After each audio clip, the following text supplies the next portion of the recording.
अच्छा सर, बताइए क्या मुद्दा मकसद रहा आज की मीटिंग का? जी बताइए। आज की मीटिंग हमने यहाँ पर इसलिए कॉल की है कि आज़ाद साहब का दौरा है भदरवा का, और उन्होंने 8 तारीख को वीरवार को यहाँ पर 1 बजे मीटिंग रखी हुई है, पब्लिक मीटिंग भाला में रखी हुई है। और जम्मू की जो पब्लिक मीटिंग हुई, उनकी इतनी कामयाब मीटिंग हुई, उसके बाद ये पहली मीटिंग होगी चनाब वैली में। तो उसके लिए हमारे यहाँ पूरे इलाका के भाला के दोनों तरफ के जो इलाके हैं हमारे, वहाँ के मौजूद आदमी यहाँ पर आए हुए हैं, उनसे बैठकर हमारी मीटिंग चल रही है।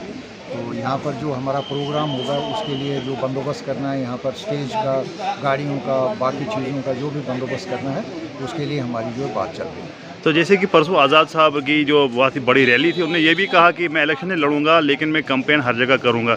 तो भदरवा की जहां तक बात आती है तो भदरवा में लगभग 90% कांग्रेस जो है वो उन्होंने सपोर्ट एक्सटेंड की आज़ाद साहब को। तो क्या लगता है आपको, तो मैंडेट का जो है मसला कहीं तो बन नहीं सकता है कि किसको मिलेगा किसको नहीं? आप क्या समझते हैं कि किसको मैंडेट यहाँ पर हो सकता है भदरवा के अंदर? अभी जहाँ तक मैं, अभी हमारे पास पार्टी का जो चुनाव चिन्ह होता है, सिंबल जिसको बोलते हैं, वो भी अभी हमें अलॉट नहीं हुआ है। और आज़ाद साहब का जो कहना है कि वो पार्टी एक नेशनल लेवल की पार्टी बनाएंगे, और नेशनल लेवल की पार्टी बनने के बाद वो जम्मू कश्मीर में सबसे पहले यूनिट खड़ा करेंगे। तो हम उस चीज़ का इंतज़ार कर रहे हैं, जब यहाँ का यूनिट जो है हमारा, यहाँ जम्मू कश्मीर का यूनिट खड़ा होता है, उसके बाद क्या आगे सिलसिला चलता है। और उसके अलावा अभी डिलिमिटेशन का जो प्रोसेस कंप्लीट हुआ है, उसके सिलसिले में आगे जो है वोटर लिस्टें इस वक्त रिवाइज़ हो रही हैं, नए पोलिंग स्टेशन बन रहे हैं, नई जो कॉन्स्टिट्यूंसीज बनी हैं उनकी हदबंदी हो रही है। तो ये सारी चीज़ें पहले मुकम्मल हों, उसके बाद जब इलेक्शन अनाउंस होता है, इलेक्शन अनाउंस होने के बाद मैंडेट और कैंडिडेट के बारे में जो सोचा जाए। तो क्या लगता है आपको, क्या वजूहात रही आज़ाद साहब को, जो उन्होंने एक इतने बड़े नेता होकर है कांग्रेस में इतना साल सर्व करने के बाद, क्या वजूहात लगती है आपको कि वो कांग्रेस उनको छोड़नी पड़ी? आज़ाद साहब ने इस बारे में वजाहत से जो 5 पेजेस का उनका लेटर था, जो उन्होंने मैडम सोनिया गांधी जी को लिखा था अपने रेजिग्नेशन का, कांग्रेस से जो उन्हें मुस्तफ़ी हुए, उसमें उन्हें सारे जो है जितने भी रीज़न्स थे वो उन्होंने मेंशन किए हुए हैं।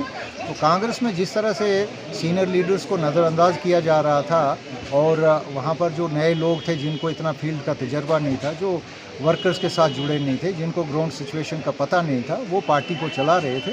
और इस वजह से जो सीनियर लोग थे उन्होंने जो उस बारे में सजेशंस भी दी थी पार्टी को कोई कोर्स करेक्शन के लिए, जब उस पर भी उनकी बात नहीं सुनी गई, तो उसके बाद आज़ाद साहब ने अपना जो है इस्तीफ़ा दिया, और 5 पेज के उस लेटर में उन्होंने तमाम वजाहत की है, मुफस्सल तरीके से अपना बयान दिया। तो सर, कुछ पिछले दिनों से हम कुछ देख रहे हैं कि सोशल मीडिया पे जो है आम आदमी पार्टी के जो नेता है उनके वीडियोज़ आ रहे हैं जो आज़ाद साहब को काफ़ी तनकीद का निशाना बना रहे हैं। तो क्या लगता है आपको कि क्या ये आम आदमी पार्टी को कहीं ना कहीं जो है आज़ाद साहब के जम्मू कश्मीर आने से कहीं कोई डर तो नहीं लग रहा है कि जिसकी वजह से वो लगातार बयान दे रहे हैं?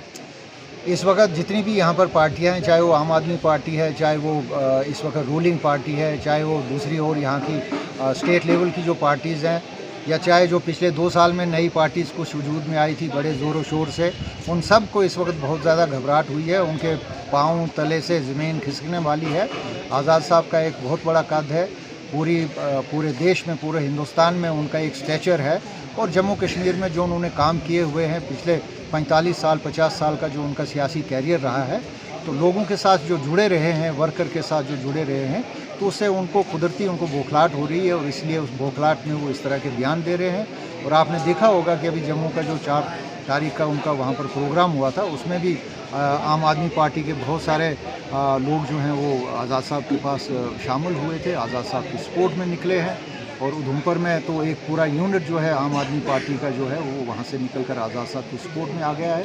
और आप देखिए अगले दिनों में, अभी आज़ाद साहब 2 हफ्ता जम्मू कश्मीर में है, और इस 2 हफ्ते के दौरान में बड़ी सियासी उथल पुथल होने वाली है। बहुत सारे लोग जो हैं दूसरी पार्टीज़ के जो हैं वो भी आज़ाद साहब को अपनी सपोर्ट देने वाले। चलिए आखिरी सवाल करता हूँ कि क्या समझते हैं आप बाहला एरिया के अंदर या भदरवा कॉन्स्टिट्यूंसी में क्या समझते हैं आप, कितना मजबूत है आज़ाद साहब का कैडर? देखिए, भदरवा कॉन्स्टिट्यूंसी आज़ाद साहब की होम कॉन्स्टिट्यूंसी रही है, और आज़ाद साहब ने यहाँ से इलेक्शन भी लड़ा है, और उसमें एक रिकॉर्ड मार्जिन से आज़ाद साहब ने जीता है। वो मार्जिन न उससे पहले किसी का रहा है, न उसके बाद का रहा है। और यहाँ के लोगों को आज़ाद साहब के साथ एक दिली हमदर्दी है, एक उनके साथ ऐसा एक रिश्ता बना हुआ है पिछले 50 साल से, जो जब से वो सियासत में है।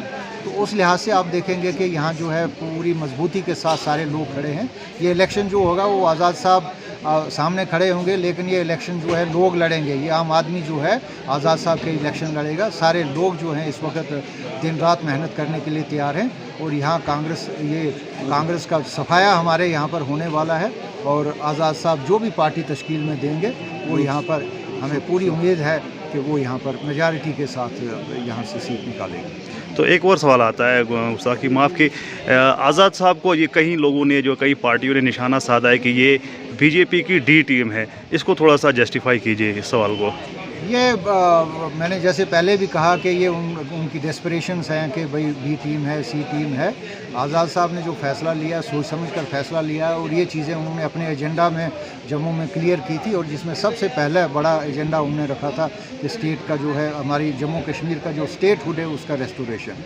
तो इस बारे में तो वो बीजेपी के कोई एजेंट नहीं हो सकते हैं, या जो उन्होंने ज़मीन के बारे में या यहाँ की जो नौकरियाँ थी, हमारे एम्प्लॉयमेंट के बारे में जो कही है, जो हमारा आर्टिकल 35A वगैरह जो है सरकार ने, इस सरकार ने, जो मौजूदा सरकार है, इसने जो किया था, रद्द किया था, उन बातों को उठाया हुआ है। तो ये तो किसी लिहाज से भी भारतीय जनता पार्टी का एजेंडा नहीं हो सकता है। आज़ाद साहब का अपना एक एजेंडा है, उनकी एक अपनी एक सेकुलर सोच है और जिस सेकुलर सोच के साथ वो पूरी आवाम के साथ जुड़े हुए हैं और इन लोगों की जो है बौखलाहट, मैंने जैसे पहले कहा, वो सामने नज़र आ रही है, इसीलिए वो इस तरह के बयान देते हैं।